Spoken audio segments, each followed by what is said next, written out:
Colomb a rassemblé plusieurs centaines de troupes en armure avec des chevaux et des chiens d'attaque. Ils ont parcouru les paysages, fonçant dans les foules de natifs désarmés, les décimant par milliers. En 1492, lorsque les Arawaks, depuis leur île aux Bahamas, aperçoivent la Pinta, la Niña et la Santa Maria, les 3 caravelles de Christophe Colomb, ils se ruent sur le rivage pour accueillir pacifiquement les Européens. Ils leur donnent de l'eau et de la nourriture dont les marins avaient certainement envie après une traversée de l'Atlantique et amènent également des cadeaux et des objets à échanger. Colomb lui-même écrit dans son journal au sujet de ce premier contact « Ils nous ont apporté des perroquets, des pelotes de coton, des lances et bien d'autres choses. Ils échangeaient volontiers tout ce qu'ils possédaient. » Voici donc un retour direct de Christophe Colomb au contact des premiers natifs américains. Et son témoignage ne s'arrête pas là. On a aussi des traces de ce qu'il a dit quand il est rentré en Espagne, notamment « Ils sont si naïfs et peu attachés à leurs biens que quiconque ne l'a pas vu de ses yeux ne peut le croire. Lorsque vous demandez quelque chose qu'ils possèdent, ils ne disent jamais non. Bien au contraire, il propose de le partager avec tout le monde. » Colomb témoigne ainsi de la candeur et de la naïveté, mais aussi de la gentillesse des natifs des Caraïbes qu'il a croisés lors de son premier voyage. Et comme on va le voir dans cet épisode, il y aura un cruel contraste entre l'attitude bienveillante et généreuse des natifs et le sort que va leur réserver Christophe Colomb. En fait, les intentions commerciales et militaires des colons européens qui débarquent à ce moment-là peuvent aisément être vues comme le pire génocide de l'histoire de l'humanité. Et ces événements de 1492 ne sont pas seulement un événement triste pour les natifs qui vont pour la plupart être exterminés, mais c'est aussi le début de la propulsion de l'Europe qui était au XVIe siècle un coin reculé de l'Eurasie et qui va accéder autour du XIXe à une domination sans précédent du globe entier. Les événements qui démarrent en 1492 avec l'arrivée de Christophe Colomb sont co-substantiels et impossibles à démêler du développement du capitalisme international. Capitalisme international dont on peut dire en fait que c'est un pléonasme comme on va le voir dans cet épisode. En fait, les dynamiques internationales et même intercontinentales du capitalisme sont présentes dès le début. Et les ingrédients qui ont été plantés en 1492 sont pour la plupart encore présents aujourd'hui, notamment l'exploitation de main-d'œuvre à l'étranger, mais aussi des logiques de multinationales et de financiarisation à la Wall Street. On peut même dire que le système économique actuel est vraiment directement l'héritier de ce qui s'est passé avec l'essor de l'Europe au XVIe jusqu'au XIXe siècle, et donc il est essentiel de comprendre cette histoire du monde pour comprendre aujourd'hui. De la même manière, la modification de la planète entière, que l'on appelle désormais anthropocène, et qui englobe le réchauffement climatique, la 6e extinction de masse et d'autres phénomènes majeurs actuels, découle de ces développements historiques, technologiques, idéologiques, économique et politique. Je vous préviens, le sujet qu'on va traiter aujourd'hui n'est pas gai. Le traitement réservé aux Indiens lorsque les Européens débarquent aux Amériques est l'un des plus sombres de l'histoire de l'humanité. Mais à mon avis, il est sain de le reconnaître et d'en tirer les leçons adéquates et aussi de comprendre froidement et analytiquement ce qui s'est passé. Dans son journal, au sujet de la première rencontre avec les natifs, Christophe Colomb ne se contente pas de décrire la générosité des peuples qu'il découvre. Il en décrit également la force de travail et la façon dont il l'a violemment exploitée dès son arrivée. Ils étaient bien charpentés, le corps solide et les traits agréables. Ils ne portent pas d'armes et ne semblent pas les connaître car, comme je leur montrais une épée, ils la saisirent en toute innocence par la lame et se coupèrent. Ils feraient d'excellents domestiques. Avec seulement 50 hommes, nous pourrions les soumettre tous et leur faire tout ce que nous voulons. Je me saisis par la force de quelques indigènes afin qu'ils me renseignent et me donnent des précisions sur tout ce qu'on pouvait trouver aux alentours. Bon, voici un extrait du carnet de bord de Christophe Colomb. Alors la question, bien entendu, c'est mais qu'est-ce qu'il cherchait? Et de quels renseignements avait-il besoin lorsqu'il s'est saisi, comme il dit, de ces quelques indigènes? Eh bien, il avait repéré les boucles d'oreilles en or de certains Indiens et leur a extorqué l'information d'où venait cet or, ce qui l'a mené à l'île d'Hispaniola, aujourd'hui divisée entre Haïti et Saint-Domingue, dont les rivières contenaient de petites pépites d'or, peu utilisées par les locaux, si ce n'est pour en faire des bijoux et objets à valeur sentimentale et rituelle. Colomb installa sur cette île, non loin de la ville de Port-au-Prince actuelle, un fort militaire avec le reste de la Santa Maria qui s'était échoué sur les côtes. Cela marque une première présence armée formellement installée par les Européens sur le continent américain. Il captura ensuite quelques Indiens et revint en Espagne en les traînant de force sur un bateau pour les vendre en tant qu'esclaves. Enfin, les survivants, car environ la moitié des indigènes qu'il avait capturés sont morts en route, notamment à cause des mauvais traitements infligés par les Espagnols, qui, comme vous l'imaginez, n'étaient pas de toute tendresse avec leurs captifs sur le bateau. Arrivé au pays, Christophe Colomb vanta les richesses de ce qu'il pensait être l'Inde. Il n'avait pas encore compris à ce moment-là que c'était un autre continent et non l'Asie dont il s'agissait. À la cour royale, il déclara: « La plupart des rivières recèlent de l'or. Je rapporterai à leur majesté autant d'or qu'ils en auront besoin et autant d'esclaves qu'ils en exigeront. » La couronne espagnole, pas si catholique que ça, a été relativement sensible aux arguments de Christophe Colomb. Et donc, le roi d'Espagne a mis à la disposition du navigateur 17 caravelles, donc une sacrée augmentation depuis les 3 qu'il avait eu pour la première expédition, ce qui permit à Colomb d'aller chercher l'or et les esclaves qu'il avait promis. On peut dire que du point de vue de Colomb, c'était un pitch de start-up plutôt réussi. Lui et son équipe vont réaliser une épopée formidablement lucrative et répéter les ingrédients principaux du premier voyage, à savoir arriver avec des épées, repartir avec des esclaves et de l'or. Les historiens ont retrouvé d'autres témoignages de ce deuxième voyage de Christophe Colomb. Je vous en lis quelques extraits. Le fils de Colomb lui-même témoigna: « Les troupes ont débarqué et tué sans discrimination ni filtre, comme si c'était un sport, quels que soient les animaux ou oiseaux ou natifs rencontrés. » Colomb a rassemblé plusieurs centaines de troupes en armure avec des chevaux et des chiens d'attaque. Ils ont parcouru les paysages, fonçant dans les foules de natifs désarmés, les décimant par milliers. Ils ont pillé et détruit tout ce qu'ils trouvaient. Pendant cette deuxième expédition de Christophe Colomb, environ 50 000 Indiens sont estimés avoir été tués, une partie par la grippe, mais la majorité par les épées. Ces premières rencontres des Européens avec les natifs des Caraïbes annoncent le massacre à venir, non seulement aux Caraïbes, dont on rappelle qu'aujourd'hui plusieurs des îles ont été complètement vidées de leurs habitants natifs. D'ailleurs, Haïti, le pays qui correspond actuellement à l'endroit où Christophe Colomb a construit son premier fort, est pratiquement vide de personnes d'ascendance native américaine et a été intégralement remplacé par la suite par des esclaves, ce qui explique pourquoi la population est afro-descendante. Ce qui s'amorce avec le voyage de Christophe Colomb, ce n'est pas simplement le massacre dans les Caraïbes, c'est plutôt l'extermination du continent tout entier. Les estimations varient, mais les fourchettes vont de 80 à 95% pour le taux de fatalité des peuples natifs américains entre le 15e et le 19e siècle. Dans le prochain épisode, on verra comment les militaires Hernán Cortés et Francisco Pizarro ont vaincu les empires aztèques et incas. Mais dans cet épisode, restons-en à Colomb et commençons par la question la plus évidente. Pourquoi est-ce que les Espagnols ont fait ces voyages et qu'est-ce qui explique la brutalité de leur conquête ? Rappelons le contexte en Europe. L'Empire ottoman vient de se former comme une puissance de premier plan dans la région, avec pour preuve la prise de Constantinople en 1453, alors que cette ville était réputée imprenable. Les Turcs, alors dirigés par le jeune Mehmed II, sont cependant si forts qu'ils y parviennent, après une trentaine de tentatives de leaders ottomans du passé, notamment le père de Mehmed II lui-même.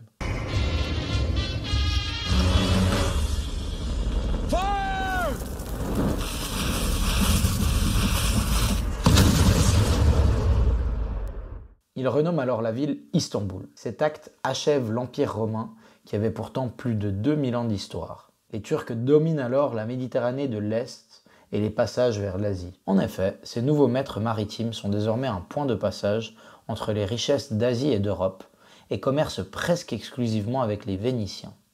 Ces derniers tirent donc de belles rentes commerciales des différentes denrées importées des grands empires moghols, chinois, arabes, perses et autres producteurs et marchands des routes de la soie et de l'océan Indien. Zone beaucoup plus développée économiquement et scientifiquement que l'Europe au même moment.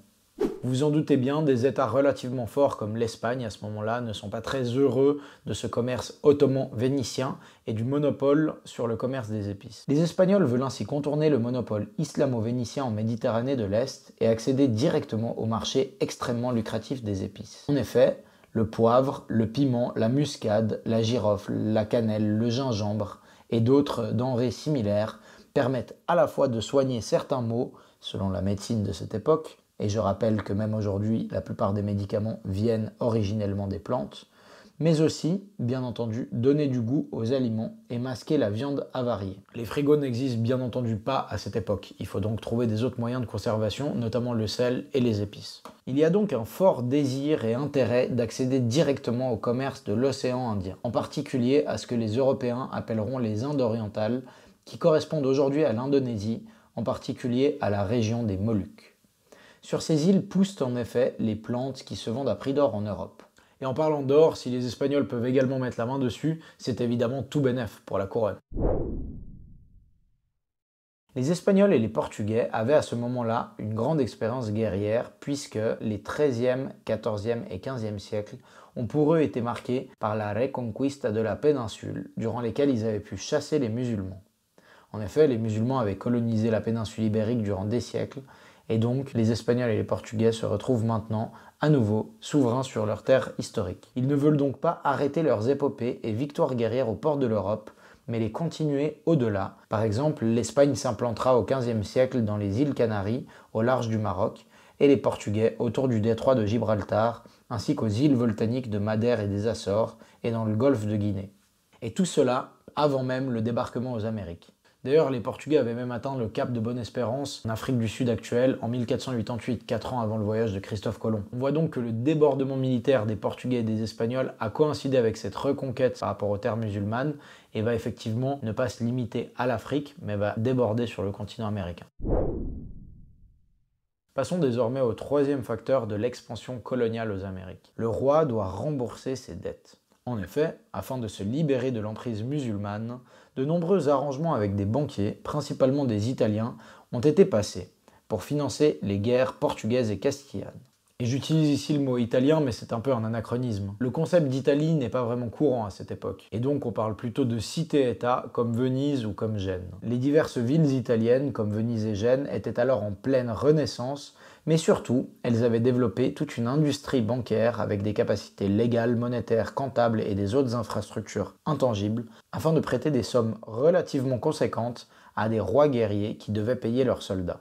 Car, rappelons-le aussi, à l'époque, les États-nations n'existent pas. Et il est hors de question pour un paysan vivant en périphérie de Madrid d'aller mourir pour un concept aussi abstrait que la nation. Ce genre de truc un peu bizarre est beaucoup plus moderne et en fait les premières gigantesques armées d'États-nations sont plutôt constituées au 19e et surtout au 20e siècle avec la Première et la Deuxième Guerre mondiale. Donc au 15e, si le roi espagnol veut des guerriers pour se battre avec les musulmans, il doit payer. Enfin, il y a bien entendu le système féodal, avec tout un ensemble de vassaux qui sont censés aller le défendre dans sa cause. Mais s'il veut plus de force qu'il n'y a de nobles, alors il doit payer pour des soldats additionnels, qui sont souvent, d'ailleurs, des gens venus d'autres pays, et pas du tout d'Espagne. D'ailleurs, le mot soldat lui-même contient cette origine de mercenariat dans son étymologie. Il vient du mot italien soldi, signifiant les sous ou l'argent en français. On voit ainsi que depuis le début du colonialisme, la triptyque dette, soldat conquérant, captation de ressources constitue déjà le nexus central de l'expansion. Le capitalisme, alors naissant, contient déjà les ingrédients clés: force armée étatique, finance, business international, qui forment encore aujourd'hui l'os du capitalisme. Mais revenons sur la dette du roi d'Espagne. La couronne espagnole envoie donc Christophe Colomb et les autres en comptant sur les profits futurs que vont engranger les expéditions navales pour rembourser les banquiers, qui vont eux faire de belles marges. Tout le monde y sera donc gagnant de la perspective européenne, ou en tout cas de ce petit monde marchand, étatique et financier. Il faut aussi noter que Christophe Colomb lui-même avait reçu une promesse d'avoir 10% des profits qu'il allait engranger avec ses expéditions navales. Ce qui fait un peu penser aujourd'hui au bonus de PDG et de la direction générale d'entreprise. Lorsque les performances financières sont bonnes, les actionnaires permettent de larges bonus proportionnels aux grands cadres dirigeants. On peut donc dire que la dette a joué un rôle moteur dans l'histoire du capitalisme, ou en particulier dans l'histoire de l'expansion espagnole aux Amériques, à la fois la carotte motivatrice, mais aussi le bâton, la contrainte forcée. Et c'est toujours le cas aujourd'hui. C'est d'ailleurs pour ça que le pacte avec le diable est utilisé comme métaphore pour décrire le fait de prendre une dette. On peut s'amuser un moment, comme les rois espagnols qui font la guéguerre avec les émirats musulmans, mais au bout d'un moment, la fête sera finie et il faudra payer sa dette envers le diable, ou plutôt les banquiers génois, ce qui provoque une fuite vers l'avant. Cette mentalité de la finance prend une place de plus en plus grande dans la société européenne du XVe et du XVIe siècle et est illustrée par le conte de Dr Faust et de Méphistophélès qui passent un pacte, mis en scène par Marlowe un peu avant 1600 et plus tard repris par Goethe. Le même thème est également très présent dans diverses pièces de Shakespeare, comme Le Marchand de Venise, qui a aussi été écrit autour de 1600. La dette et son remboursement est également un mécanisme clé qui est à l'œuvre aujourd'hui, comme illustré par n'importe quel graphique de la finance contemporaine et des dettes privées et publiques. Passons maintenant en revue la quatrième raison pour les expéditions. Le but de ces expéditions navales n'était pas uniquement économique, financière et militaire. La notion de mission chrétienne a également joué un rôle important, avec énormément d'Espagnols qui étaient de fervents croyants, convaincus qu'apporter la bonne parole à des peuples païens était une noble mission. D'ailleurs, dès le début des missions navales européennes, de nombreux prêtres et missionnaires étaient présents sur les bateaux, notamment aux Amériques. Là aussi, la colonisation de la péninsule ibérique par les musulmans et la libération après des siècles d'occupation a joué un rôle clé. Il s'agissait toujours de prolonger les exploits faits en chassant les musulmans d'Europe et donc de poursuivre une sorte de croisade au-delà des mers.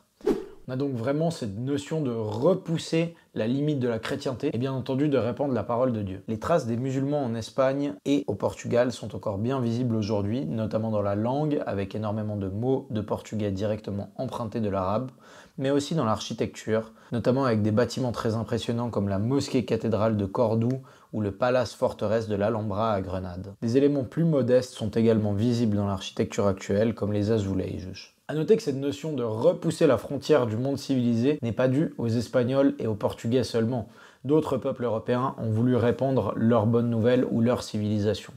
On peut notamment penser au cas emblématique des descendants d'Anglais et d'autres Européens quelques siècles plus tard aux États-Unis, qui donnera l'expansion du Far West avec le folklore du western et des cow-boys et la soumission, voire extermination des peaux-rouges. Cela prendra également le nom de destinée manifeste, cette destinée étant le droit divin des Européens installés à l'est des États-Unis d'atteindre l'océan Pacifique.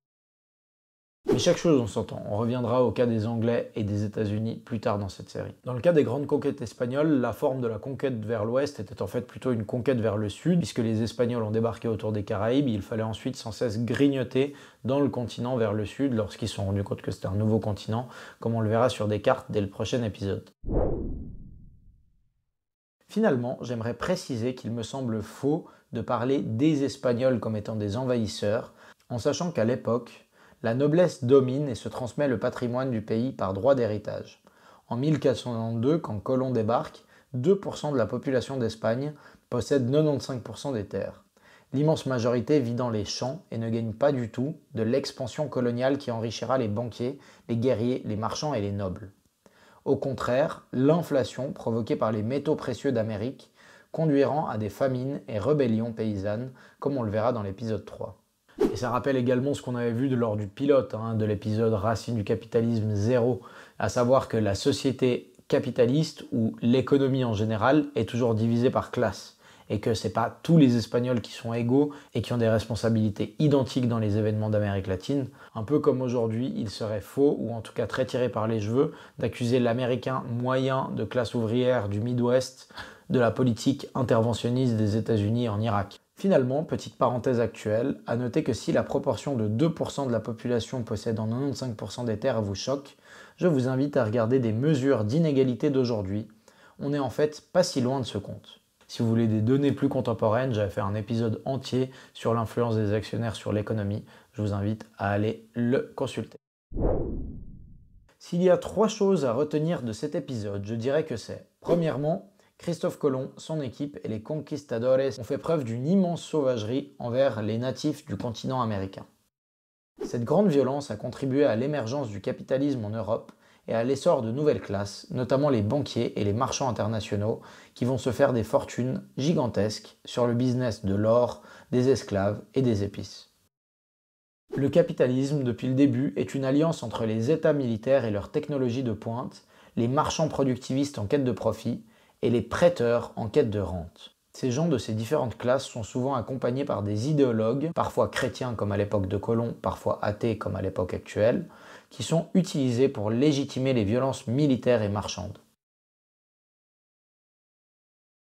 Malheureusement pour les natifs d'Amérique, cette histoire ne s'arrêtera pas avec le débarquement des colons aux Caraïbes. Dans le prochain épisode, on parlera de l'arrivée de Cortés dans l'empire des Aztèques et de Pizarro dans l'empire des Incas. On parlera également de la soif de l'or, comme le dit Cortés, que les navigateurs espagnols ont à cette époque, et des conséquences de leur soif en or, c'est-à-dire notamment l'enrichissement de l'Europe, mais aussi un génocide aux Amériques et une libération d'un espace titanesque qui va ensuite servir d'expansion, notamment pour les plantations. J'espère que cet épisode vous a appris des choses et qu'il vous a plu. Comme d'habitude, je mets des liens en description si vous voulez creuser. N'hésitez pas à vous abonner, à liker et à commenter si vous voulez aider cette jeune chaîne naissante, et à partager l'épisode si vous pensez que certains de vos proches pourraient bénéficier à entendre ces choses. À bientôt.